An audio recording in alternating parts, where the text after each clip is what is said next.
This winter 2018 season is filled with hype.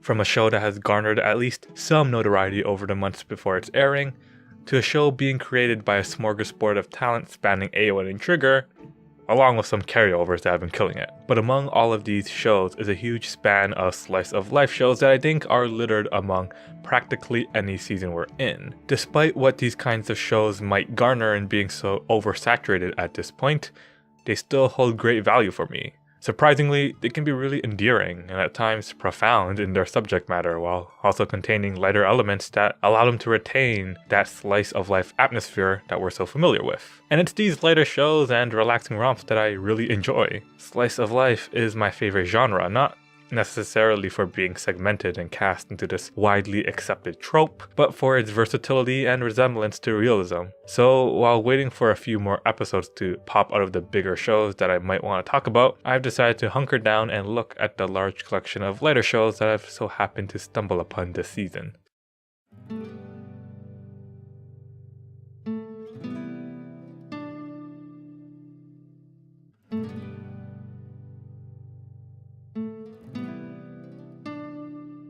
Sora Yori Mo Toe Basho, or the title I can actually pronounce, A Place Further Than the Universe, is Madhouse's contribution to the slew of lighthearted shows coming out this season. You might remember them for their wide expanse of lighthearted shows like Death Note, No Game No Life, Parasite, and Death Parade. With all of that experience, they've come together to make an original show featuring the adventures of a group of girls wanting to go to Antarctica, which is the main reason I was really excited for the show. It seemed like such a different concept. We know the genre and scope of shows like this from their normal settings and antics filled in the sphere of reality that we can grasp. But Antarctica Girls takes the tired setting to a whole different level, dragging them out of their comfort zones and into this new realm that allows them to satiate their youthful energy. I enjoy a high school setting as much as the next person, but there's so much more places that can be visited in the scope of reality, and so much narrative to be found in those places. The wide net of this slice of life genre that I consider Antarctica Girls to be in is found in a familiar territory, but also it works to expand on it. I think that's why, despite having so many slice of life and even moe blob type shows, there's at least something different and something unique that sets them apart. Even if they might be copies in the end, there's still that spark that makes it somewhat worth watching. Antarctica Girls takes that tiny spark and creates a beautiful flame, throwing the setting to someplace beyond our imagination. And I can only hope that the antics they find themselves wrapped up in when they get to Antarctica is as genuine to their characters as much as it would invoke a sense of awe in anyone going to such a place. That's the main charm and appeal of having such a different setting for me. This vulnerability of being thrust into the world, of trying something new. And the characters are already being exposed to this vulnerability even before they get to Antarctica.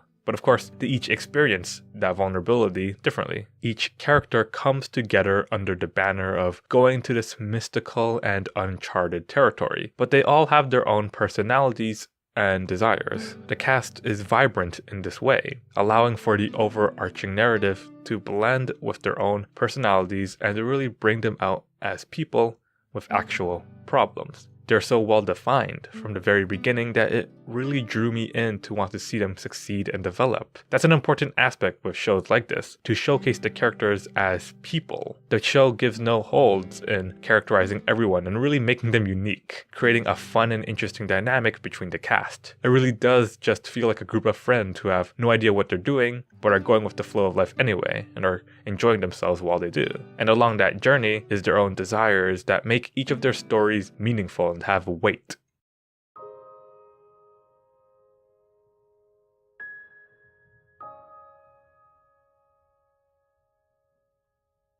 Yuru Camp, or Laid Back Camp, which I was pleasantly surprised to see an adaptation since I have read some of the manga, is perhaps one of the most relaxed or fluffy shows of the season. It's quite literally in the title, Laid Back Camp, being animated by C Station, to which I have no gauge of their other shows, and directed by a director who has no other credits. But that doesn't stop the show from being this amazingly lighthearted and warming show. In a nutshell, it's about a group of girls who want to camp. But it's also a show that brings us out to a different environment, just like in Antarctica Girls. This setting is blended with the characters, showcasing their personalities in a way that feels fresh and inviting. The characters can interact and grow with one another, creating a unique dynamic between them and adding depth along with the environment. It's this environment that's also very well characterized by the set pieces and the constant awareness of it being with our characters. I can feel the cold and I can feel the warmth of the fire and food, and the interplay between the setting and character is just really well done. With this, despite the show being so relaxed and laid back, manages to hold my attention and manages to string along a narrative to follow as we learn more about not only camping, but also about these different characters. This is very much a character-driven slice of life, unlike Antarctica Girls, where there is this major plot moving us along. That difference can be all the reason not to watch Yuri Camp, and that's fair. But despite this, I'd still say that the episodic nature and character-driven focus allows us to really capture the essence of what the show is trying to do, which is to showcase the beauty of the world around us. It's a very touching and cathartic show when these moments of sublime happen and when these moments of beauty happen. And the show does a great job of really drawing me in to those moments. It's the very nature of these breathtaking shots that add meaning to the show and really makes it special to watch.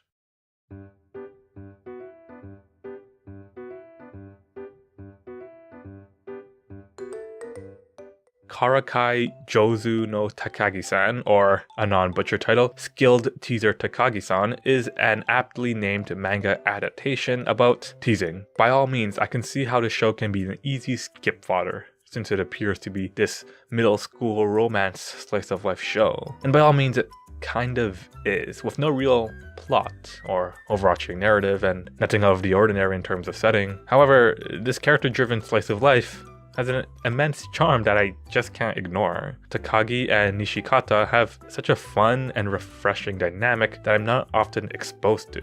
It's almost flirting and even borderline masochistic and sadistic, but in a really playful manner that both parties seem to have fun with.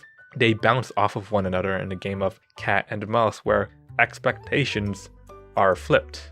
Nishikata, who is more aggressive and wants to get back at Takagi, ends up being the weaker of the two, and Takagi, who seems to be this quiet and prim and proper girl, is actually the one who has Nishikata by her fingers. Along with this is this weird romantic tension between the two that makes their day-to-day antics exciting and very endearing. I actually can't believe how well defined their characters are and how well they manage to make Takagi this at times very mysterious, extremely cute, and really shy about her romantic feelings. She's such a oddly complicated character, and the fact that she shows her affections with direct teasing and actions and being so aggressive is very charming for me. I'm not sure if a show like this can elicit anything more than that. I'm not sure if we'll get an actual romantic payoff or an actual plot progression, since the show seems very grounded in its premise. I haven't read the source material, so I wouldn't know, but this isn't like Laid Back Camp or Antarctica Girls, where there might be an interesting development or arc progression. It's exactly what you're going to get from the title, and I can't believe I like it so much.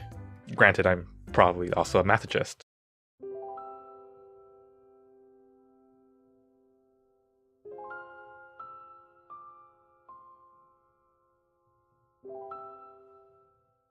Hakumei to Mikochi is the manga adaptation helmed by Studio Lurch, who just came out of animating the new Kino's Journey, which I very much enjoyed, all things considered. The director isn't the same, but they directed Gakko Gurashi or School Live, another Studio Lurch show that wasn't all that bad at all. I was interested in the show precisely because I enjoyed Kino's so much, but also because of my newfound itch of a fantasy adventure series lingering from Made in Abyss. This isn't anything like Made in Abyss, which is fine. Instead, it takes its own defined fantasy world and its own light-hearted cast and embodies their day-to-day lives in a way that only this show can do. The main thing I like about their presentation is that we aren't given much of an expository dump of the fantasy world or why they're tiny gremlins. I'd rather them build out the world naturally by just showing their lives, which is exactly what they're doing, and it's exactly what is making me enjoy this show. It's this kind of world building that feels most natural and doesn't get in the way of the flow. We should be allowed to experience the world with the characters, not just be told about what things are. Especially in a new fantasy world universe like this, where rules and expectations haven't been set yet. It's a strange new world for me to slowly dive into, and with the current episodes, it's also turning out to be a very interesting world that has surprised me. The two main characters are almost sidestepped in the process of this, but it's still character driven in the way where we follow the main cast and not some overarching plot. I would even add the world as its own character, just like I would with Laid Back Camp. The world feels alive and has so much going on that we have yet to explore. This lends itself to also have more interesting side characters, at least for me. We learn about the world through these different side characters, and it's this dynamic of the world and these interesting side characters that makes up the episodic nature of the show. So again, this probably won't bode well for those that don't like a episodic slice of life. There is no overarching plot so far. Along with the art and animation, everything feels really cozy and really defined, and it's really aesthetically pleasing to be in this fantasy world. There may not be a profound depth in terms of themes or anything like that, but there's still a mysticism and fantasy that draws me in, and I really want to know more about this world, and it's really interesting once you get into it. I feel like this is one of those shows where if you're really within that realm of accepting what's happening, then you'll really enjoy. This season is pretty great for slice of life lovers, I'd say. If anything interesting pops up that warrants a video with a more focused segment on these shows, then I may revisit them. But for now, I'll wait for more episodes to roll up on the other shows that I have in mind. So make sure you're subbed if you'd like. Either way, I hope at least some of these recommendations have done something. I'm Brian, signing out.